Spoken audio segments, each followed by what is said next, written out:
Hello, and thank you for coming to this presentation. My name is Hoda Seens, and I'm a PhD candidate in Health and Rehabilitation Sciences at Western University. I'll be presenting a cross-sectional study that we did on the role of sex and gender and the changing levels of anxiety and depression during the COVID-19 pandemic. Before we begin and really get into the study, how the study came about. Early on in the pandemic, I noticed some of the effects that the pandemic was having on mental health around fears of infection and the constraints of quarantine and uncertainty about the future and how this was affecting anxiety and depression. And coming from a background of sex and gender research, I couldn't help but to observe a notable difference between how men and women were experiencing the pandemic. For example, many of my friends who had young children were now struggling to work at home and take care of their children. This was something that I was also experiencing, having to do my PhD in clinical rotations in care for young children at home while my partner was working from home. So with a background and interest in mental health and sex and gender, I wanted to quantify and capture how women were experiencing the pandemic. I spoke to my PhD supervisor, Dr. McDermott, and we developed the study that I'll be presenting today. Before we delve into the study, and just a few notes on sex and gender. We know that science and medicine have a poor track record of addressing the health needs of women, but this record is even worse when it comes to individuals who are not binary. A quick definition about sex and gender to keep in mind.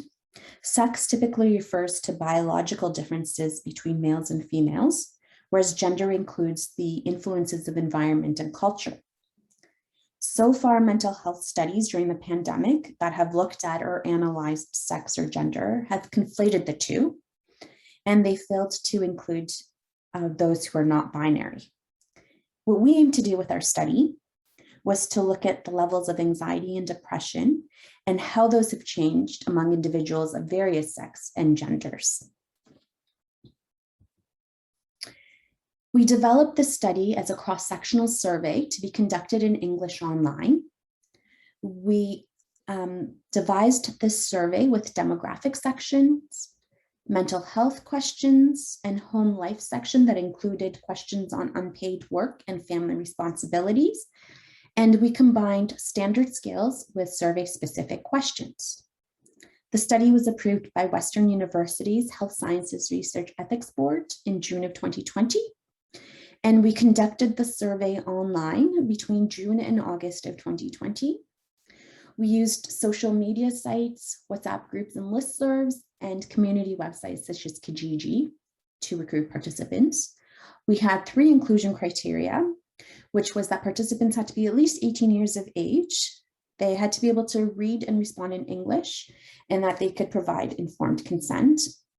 And respondents were kept anonymous throughout the process. We decided to measure 2 important components of mental health, that is anxiety and depression. To do this, we used the Generalized Anxiety Disorder 2, GAD-2 scale to measure anxiety. And we use the Patient Health Questionnaire 9, PHQ-9 scale for symptoms of depression. Here it is. GAD-2 asks respondents to answer 2 statements. PHQ-9 asks respondents to answer 9 statements on a Likert scale. And respondents are asked to describe how often in a 2-week period they've experienced certain symptoms. So 0 would be not at all, 1 would be several days, and 2 would be more than half the days, and 3 would be nearly every day. Then those are summed up, and for GAD-2, the total maximum number is 6, and for PHQ-9, the maximum is 27. We asked respondents in the study to complete 2 copies of each scale, 1 to represent an average 2-week period before the start of the pandemic, and 1 to represent an average 2-week period after the start of the pandemic. And we used March 11th, 2020 as the start of the pandemic. For the question on sex, we asked, what is your sex? And the answer options that respondents could pick from were male, female, and other. and under other, they could specify if they wanted. For the question on gender, we asked, with which gender do you identify? The options were man, woman, non-binary, agender, and other, and they could specify again. For our statistical analysis, we evaluated the changes in anxiety and depression between different sexes and genders, and we conducted a mixed model factorial analysis of variance. The overall characteristics of our sample, we had a total of 1,847 participants from 43 different countries, and the age range was 18 to 79. For anxiety, we used participants with full pre and post COVID-19 GAD-2 scores, and for depression, we used participants with full pre and post pandemic PHQ-9 scores. What we found for anxiety symptoms overall, they increased by 57.1% following the pandemic. Pre-pandemic, the score was on average 2.1, and post-pandemic, it was 3.3. So this was not only statistically significant, this change, but it was also clinically significant because for GAD-2, the cutoff score is 3 to indicate the presence of an anxiety disorder. By sex and gender, prior to the pandemic, you'll see that every group was less than 3. Post-pandemic, only males and men remained less than 3. Prior to the pandemic, those who were other in sex and other in gender had the highest levels, and post-pandemic, they also had the highest levels with the largest mean difference. These changes between groups were significant when we did an analysis between each pair, between males and females, between females and other, it was not statistically significant. Between other and males, it was statistically significant. Between man and woman, it was statistically significant. Women and other, it was. Other and man, it was. So the only group where it wasn't was between females and other. For depressive symptoms, the levels of depression increased by 74.2% following the pandemic. This was an increase from a score of 6.2 on PHQ-9 to 10.8.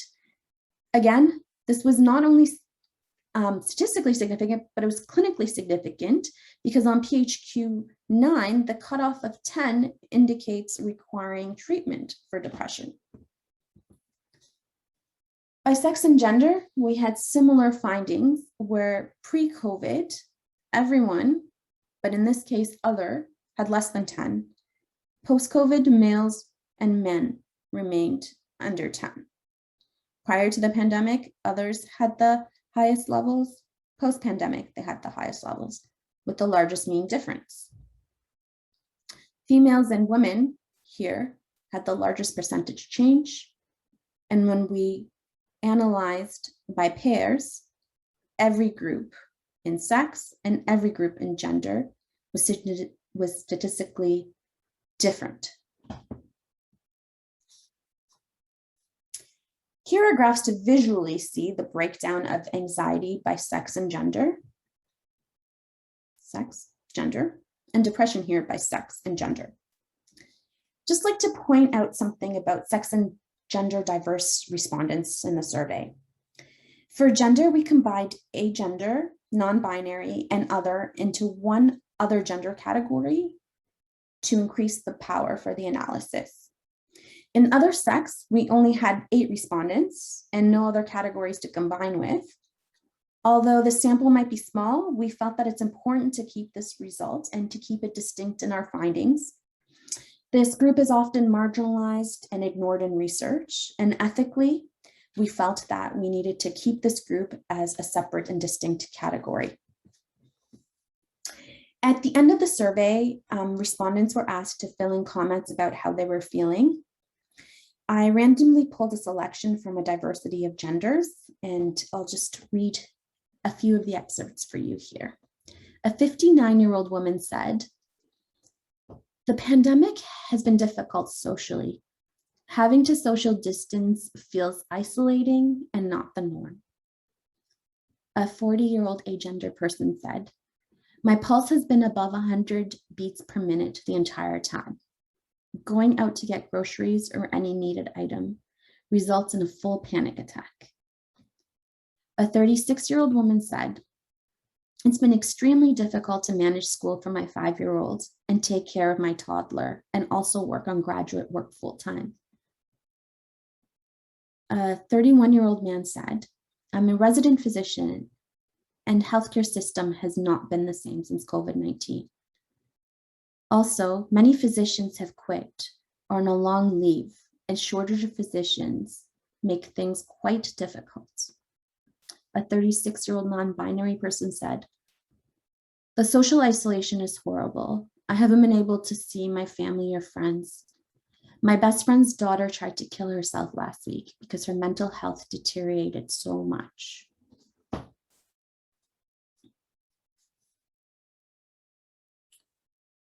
A few discussion points on our findings. It can be difficult to separate biological sex factors from social gender factors that individually or in combination can affect mental health. However, since the differences in anxiety and depressive scores were generally larger for gender subgroups than sex subgroups, this indicates that social factors are important in these differences. Why might females and women be experiencing such increases in anxiety and depressive symptoms during the pandemic? If you remember, as a percentage change, females and women had the largest percentage change in almost every category. We think it could be partly due to the feminine tendency in mental health towards internalizing disorders such as anxiety and depression. Why might those who identified as other in sex and gender have the greatest mean difference in GAD-2 and PHQ-9 scores following the pandemic, even though they had the highest pre-pandemic levels? We think this might be explained in part by the minority stress model, where individuals who have minority status, including in sex and gender, may experience stigma, discrimination, oppression. Additionally, during the pandemic, many individuals had a sense of isolation as they spent time at home. It might have been especially isolating and distressing to sex and gender marginalized individuals whose social circles were disrupted and they had to spend time with family who may have been not supportive. Some of the ways in which we are disseminating what we have found in our study. The manuscript that this presentation is based on is currently under review because of the abundance and richness of information that we had through this survey. We're also working on a few other manuscripts. We're presenting at conferences, and back in 2020, I was approached by a CTV Ottawa reporter who saw one of our ads of recruitment, and they covered the story on the 6 o'clock news in September of 2020, and there's a link to it there if you would like to see. We have also decided to create a series of infographics that we'll be sharing on our lab's website and through other websites to convey our findings. And this is one example of an infographic that we created based on the findings from this study. I hope that by sharing our findings in journals and conferences, it can be used by healthcare practitioners, especially psychiatrists and those in mental health, so that they can be aware of the differences experienced by various patient groups, those who are sex and gender diverse. I also really hope that by sharing our findings through infographics and media outlets, that people know they're not alone during the pandemic. I had a lot of individuals contact me through social media or through the Kijiji ads that just wanted to share their experiences during the pandemic, and they just wanted their experiences and voices heard. Thank you. That's the end of the presentation. If there's any questions or comments, and you'll find my email there if you would like to contact me after the presentation. Thank you very much.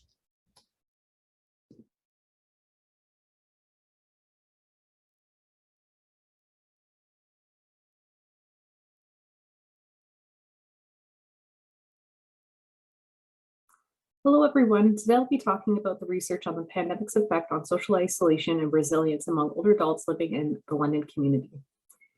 This research has been funded by SSHRC and was conducted by Dr. Anna Garnett and her research team, Dr. Richard Booth, Dr. Lori Donnell, Dr. J.B. Orange, Dr. Fiona Webster, and Shannon Belfry. Before I begin, I'd just like to say that I have no conflict of interest to declare. So I'll begin by going through the background and purpose and the research questions used. I will then discuss the methods, data analysis, preliminary findings, reflections on the findings, and conclude with the implications of the study. The COVID-19 pandemic has caused unprecedented levels of social isolation, with many community-dwelling older adults separated from their social networks.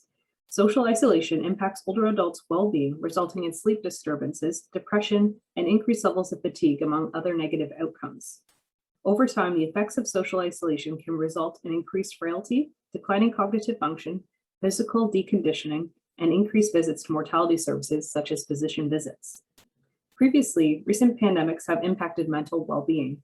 For example, suicide rates increased among older adults in Hong Kong during the outbreak of severe acute respiratory syndrome, or SARS, in 2003. The H1N1 or swine flu pandemic of 2009 was one of the first outbreaks that explicitly revealed the need to address mental health and future preparedness and prevention efforts. In the current COVID-19 pandemic, research shows high levels of anxiety, depression, and subjective feelings of loneliness among older adults and their caregivers. Government-imposed restrictions have caused widespread fear of contracting COVID-19, and a fourth wave of infection, among other factors, have contributed to unprecedented levels and lengths of socialization in community-dwelling older adults. Therefore, the current policies and public health measures designed to protect all Canadians during COVID-19 could have unintended negative impacts on older adults by causing or intensifying the negative consequences associated with prolonged social isolation. While at a population level, social isolation and its negative consequences are a challenge for many community-dwelling older adults. Individual older adults may be less impacted. Research into why some older adults are more resilient to others, or potentially even thrive during COVID, could be helpful for future pandemic preparedness. Resilience, defined as the process of adapting well in the face of adversity, trauma, tragedy, threats, or significant sources of stress, may help some older adults cope better when faced with social isolation. Early definitions of resilience focused on the contribution of individual traits, but recent research suggests that protective factors associated with social and health equity, such as community context and social policies, could cultivate resilience in this population. Optimism, social support, and community involvement have been associated with greater resilience in older adults.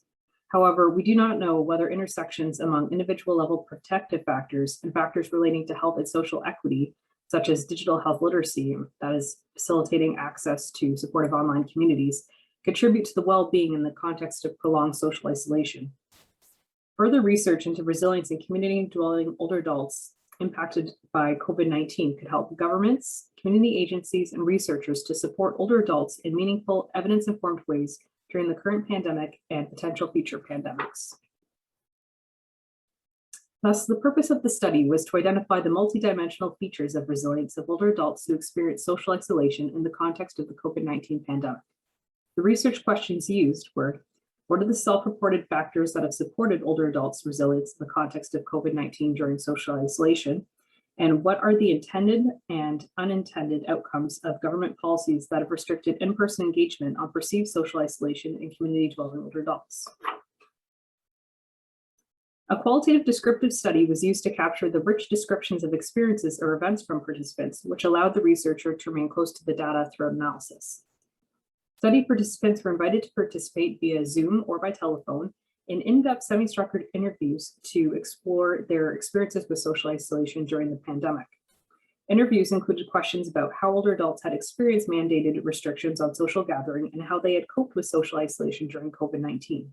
The transcripts were analyzed using a constant comparison method to look for patterns and generalizations that held true for the data.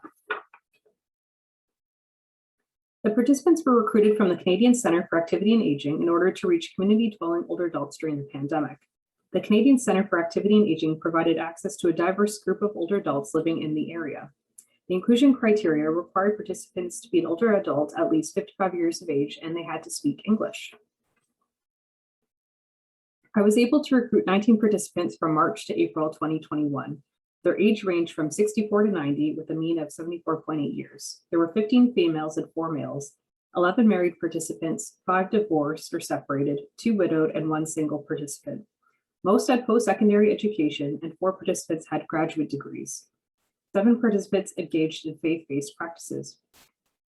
4 participants had a household income of $100,000 or more, and 4 participants had a household income within the $60,000 to $80,000 bracket. Most participants were able to drive themselves and owned a car, and 2 relied on the city bus for transportation. The findings found that participants engaged in a variety of coping strategies such as positive thinking and acceptance of what is in order to become resilient. They engaged in physical activity, maintained routines, and stayed conscious of their diet. For example, participant 10 indicated that her and her husband were going to reinvent themselves during the pandemic while they were forced to stay at home. They prioritized exercise and their mental health. They engaged in physical activity every morning and began to clean their house from top to bottom, throwing out items that they didn't need anymore. Other participants coped by maintaining social connections through their church and continuing to engage with neighbors and other social clubs that they might have been a part of. Participants who implemented these types of coping strategies often felt positive about how they were dealing with the pandemic and were accepting of what was happening and what was about to come. They indicated that they missed their friends and family, but understood that they had to be socially distanced. Other participants developed other coping strategies during the pandemic. One participant and his wife indicated that they had to learn technology in order to cope with the situation. They were used to going to the bank on a regular basis, but when things closed down, this complicated things, and they needed to learn how to do online banking. Since then, they've learned how to do a lot more things with technology. One participant said, "We had to line up outside the bank, so we learned to use online banking a lot.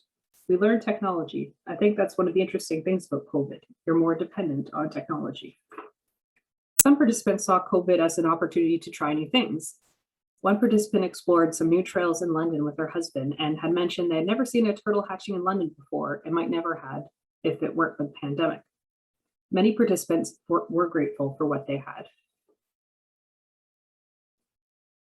However, many participants indicated the negative effects the pandemic had on them, such as what they couldn't do, where they couldn't go, and whom they couldn't see. They found being stripped of their freedoms the most difficult part of the pandemic and resulted in negative emotions such as anxiety, depression, and loneliness. Some participants wanted to be able to go back to their routine they had pre-COVID and were not able to. Participants were used to traveling to see their friends and family that had lived all over the world. When the social bubble was introduced and travel restrictions came into effect, they could no longer take the train where they wanted to and had to reconsider going to certain places for safety reasons. For example, one participant used to go to Toronto and Ottawa to see her children, but had to stop once they became hotspots for COVID-19. She worried about her own safety as well as who else she might possibly endanger. These stripped freedoms led to participants staying at home and needing to find ways to occupy their time, which cultivated negative emotions for some. One participant indicated how lonely she felt by saying, "I was cooking and baking, and I think we cleared out our cupboards and did all those little projects that we might have been putting off in that. But it was very solitary and very sedentary, which is not good." Being forced to stay at home did not help her to maintain a healthy mindset. She said it was very sedentary because she didn't have the will to go out and be active. And she expressed, "I want this to be over." COVID also affected social dynamics in a way that might not be able to be reversed. Some participants indicated it's strange being social again, or they spoke about the tension of having to stay away from friends who did not want to adhere to government policies. Government policies also manifested a lot of negative emotions, such as fear. One participant explained that she wanted to go visit her daughter in London when she lived just outside of London, but she was concerned she'd be pulled over by the police and would have to justify that her daughter was within her social bubble. It was these types of consequences that affected the mental health of many participants. Consistent with previous literature, participants used coping strategies that supported resilience, such as keeping busy, engaging in activities at home or with others in their social bubble. And most sought social support or attempted to keep a positive mindset. Since the beginning of the pandemic, research has been conducted on older adults and their coping abilities during the pandemic. However, to date, many published articles occurred at the beginning of the pandemic, resulting in preliminary understandings of the impact of COVID and consequences of government mandates on social isolation. Our research adds the context of the Canadian healthcare system driving government mandates, including several lockdowns over the course of a year. Additionally, our research allowed for in-depth and nuanced descriptions of older adults experiencing social isolation during COVID-19. We revealed how participants felt constrained by government mandates and how this resulted in negative emotions such as anxiety or depression. Interviewing in early 2021 also allowed us to understand the factors that influence social dynamics and their impact on participants. Practice implications for this research could include development of programs to increase digital literacy in older adults to support social connectivity as a contributor to resilience against social isolation. Practitioners could provide programming on how to use the internet for online shopping, online banking, and video conferencing for those less comfortable with technology. They could create pamphlets of workshops and resources in the community where older adults can meet others or find other services. Future research could further explore the strategies older adults took to build resilience against social isolation. Future research could also explore how to support older adults to develop skills to support them in social connectivity. In conclusion, some participants were open to learning new opportunities that enabled them to connect in the context of COVID-19 restrictions, but others were distrustful of modalities such as using technology for social engagement and conducting activities of daily living such as banking. Although government policies have caused strain on participants by restricting their freedoms, resulting in feelings of anxiety, loneliness, and depression, this wasn't the case for all participants. Some participants showed a willingness to learn, had a supportive environment that enabled them to learn, had a prior level of comfort with technology, and showed a readiness to explore new ways to connect. For example, engaging in Zoom or porch gatherings or going in the neighborhood for walks.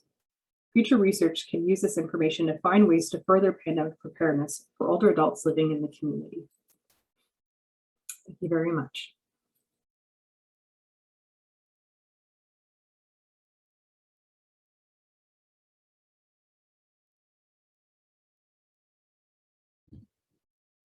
Hello, everyone, and thank you for having me here today.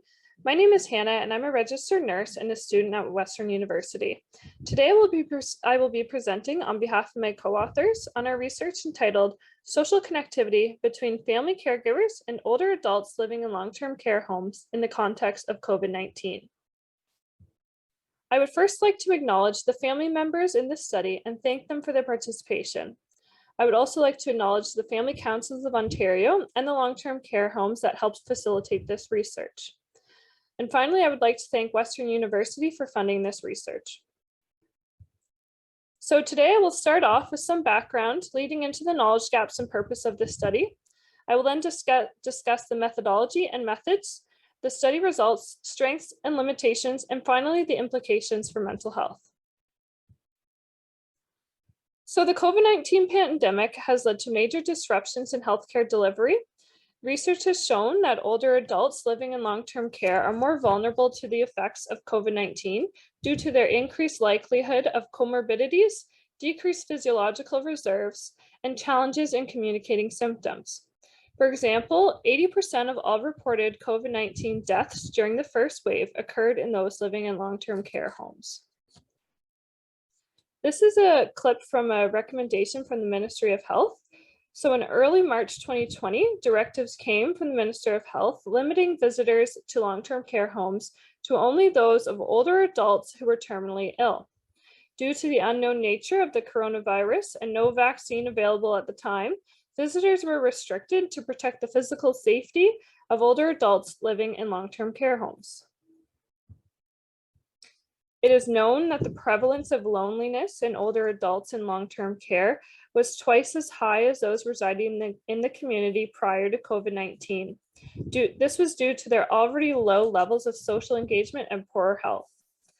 Social connectedness is critical for older adults' quality of life and their well-being. And without visitors during the pandemic, this has been concerning since loneliness among this vulnerable group is associated with negative mental health effects such as anxiety and depression. There has been limited research on how to best support the relationships between older adults living in long-term care homes and their families when lockdowns are required due to infectious disease outbreaks. There is also a knowledge gap on how to maintain social connectedness between older adults and their family members during times of physical separation. So the purpose of this study was to explore the impact of long-term care home access restrictions on the experience of social connectedness between family members and older adults living in long-term care.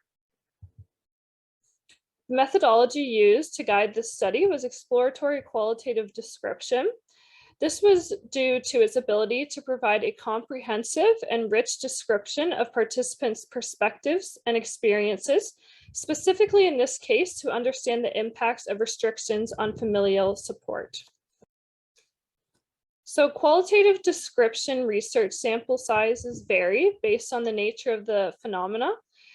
We sought to recruit participants from several regions in Ontario to gain a variety of perspectives and obtain rich data.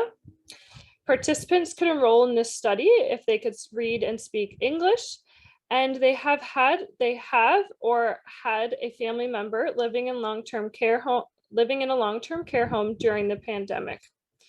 Recruitment was achieved through purposeful and snowball sampling, through study information sharing with the Family Councils of Ontario, and through long-term care homes sharing information with family members.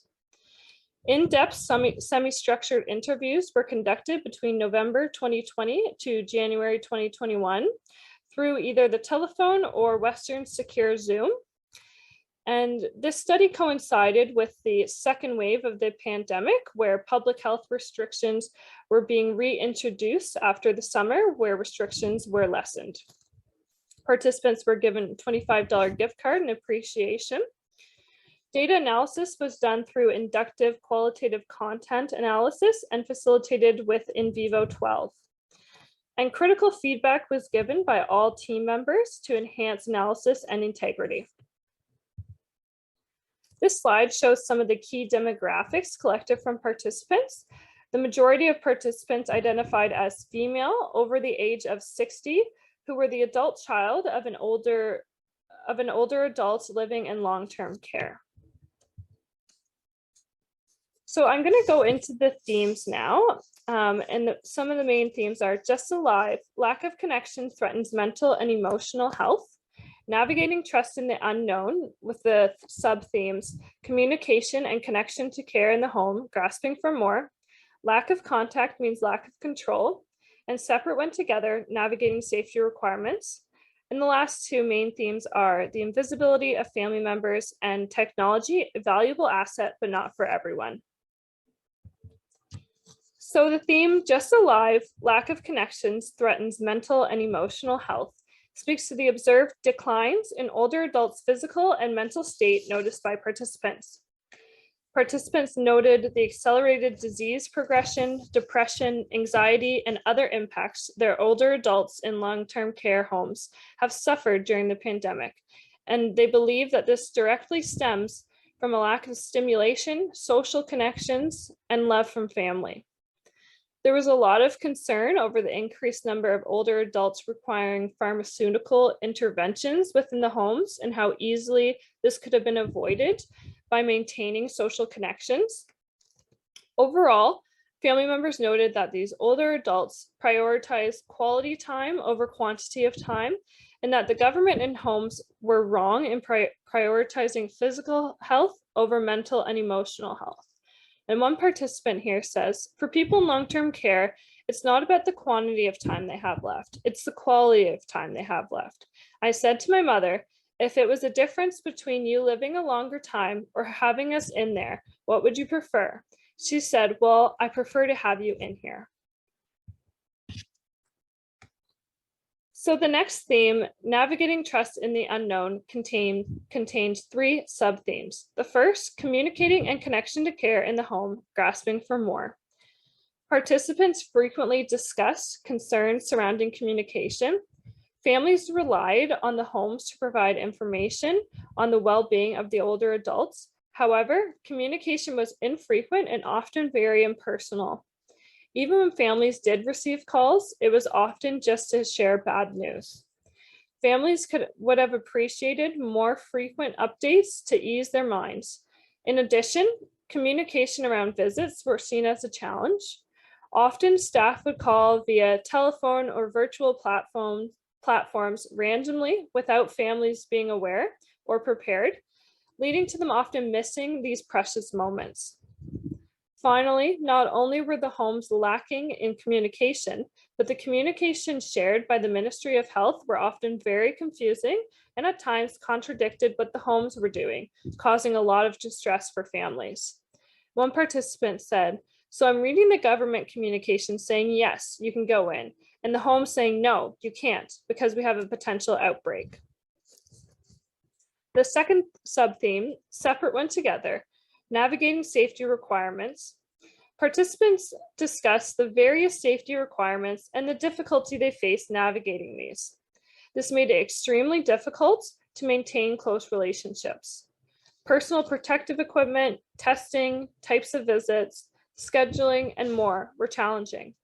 Even when family members could enter the homes as essential visitors, as essential caregivers, this was still difficult.